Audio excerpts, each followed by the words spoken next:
بسم اللہ الرحمن الرحیم۔ السلام علیکم ورحمۃ اللہ وبرکاتہ۔ امید ہے تمام احباب ایمان و صحت کی بہترین حالت میں ہوں گے۔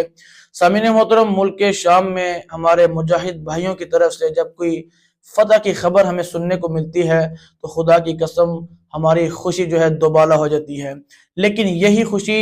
تکلیف میں، پریشانی میں اس وقت بدلتی ہے کہ جب ہمیں یہ بھی خبر ملتی ہے کہ ہمارے وہاں پہ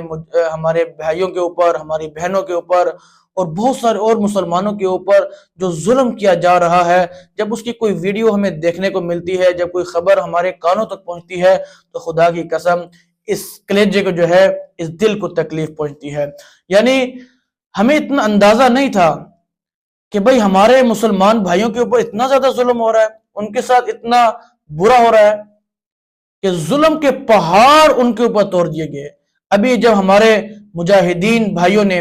بشار الاسد ملعون کو جب بھگایا، یہ بدبخت بھاگ چکا ہے، اور اس کے بھاگنے کے بعد اس کے باپ کی، حافظ الاسد کی بنائی ہوئی جو جیل ہے جس کا نام ہے سید نایا ایسا کی میرے خیال میں غالباً نام ہے، جب اس جیل کو توڑا گیا، اس جیل سے ہزاروں لاکھوں مسلمانوں مجاہدین کو جو ہے آزاد کروایا گیا، نکالا گیا، تو خدا کی قسم اس کے بعد کے جو مناظر دیکھنے والے تھے، جو خبریں سننے والے تھی، وہ ناقابل برداشت ہے۔ اور یہ ایسی خبریں ہیں کہ اس کو سننے کے بعد انسان یہ کہنے لگتا ہے کہ بھئی یہ جو جیل ہے، یہ امریکہ کی گوانتانامو بے جو جیل ہے اس کے مقابلے میں، یعنی کہ وہ جیل اس کے مقابلے میں کچھ بھی نہیں ہے، یعنی بدنام زمانہ جیل ہے یہ۔ اب یہاں پہ کچھ بہت سارے واقعات رونما ہوئے ہیں جنہیں سن کے، دیکھ کے، ویڈیوز دیکھ کے انسان کا کلیجہ، دل دکھنے کو آ جاتا ہے اور منہ کو آ جاتا ہے۔ انہی میں سے چند واقعات جو ہیں میں آپ حضرات کے سامنے پیش کرتا ہوں، آپ کو بتاتا ہوں، لیکن بتانے کا مقصد صرف اور صرف یہ ہے کہ آپ دیکھیے کہ بھئی ان ملعونوں کا چہرہ دیکھیے، ان بغیرتوں کا چہرہ دیکھیے کہ یہ کیسے بغیرت ہے، یہ کیسے ملعون ہے کہ بھئی ان کے دل میں رحم کا مادہ ہے ہی نہیں ہے۔ کہتی ہیں آپ کم از کم 1% تو جو ہے ان کے اوپر رحم کرتے ہیں، لیکن انہوں نے 1% بھی ان کے اوپر رحم نہیں کیا۔ جب اس جیل کو توڑا گیا، مجاہدین کو آزاد کروایا گیا، تو مختلف جیلوں میں 2 بھائی جو ہے قید تھے۔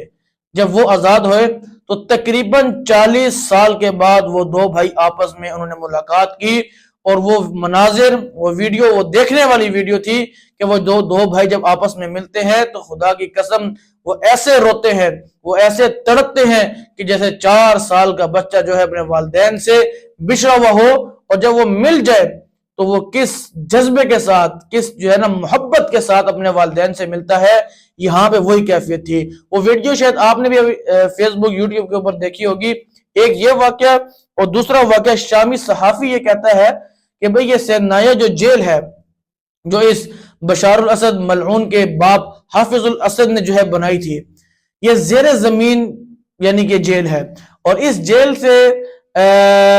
صحافی یہ کہتا ہے کہ ایسے قیدی بھی جو ہے آزاد ہوئے ہیں کہ جنہوں نے 5 سال، کئیوں نے 10 سال، کئیوں نے 15 سال، کئیوں نے 20 سال تک جو ہے سورج کی روشنی کو دیکھا تک نہیں ہے۔ یعنی ایسا ظلم اور تشدد کی داستانیں جو ہے رقم ہو گئی کہ یہ جو ہے مرتے دم تک ہماری نسلیں جو ہے جب ان کو سنیں گی تو خدا کی قسم ان کی آنکھوں میں بھی آنسو آئیں گے۔ اور میں ان شہیدوں کے متعلق، ان غازیوں کے متعلق ایک شعر جو ہے ان کے پیش کرنا چاہتا ہوں کہ اے میرے پیارے شہیدوں،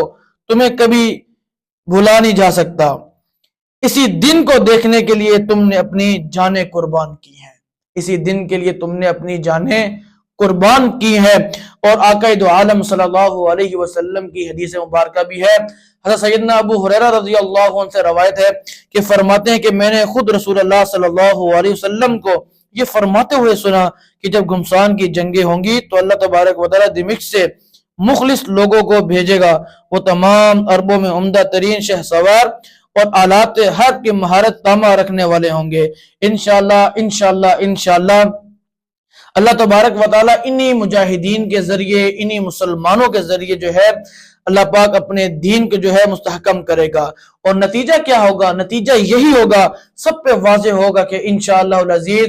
ملک شام، یہ جو ملک شام ہے، اسی ملک شام سے پورے عالم اسلام کا جو ہے نظام کنٹرول ہوگا۔ بہرحال سامعین محترم، جو ظلم و ستم آج مسلمانوں کے اوپر کیا جا رہا ہے، اللہ پاک سے یہی دعا ہے کہ اللہ پاک ان ظالموں کو جو ہے تباہ و برباد کرے، انہیں کہیں کا نہ چھوڑے۔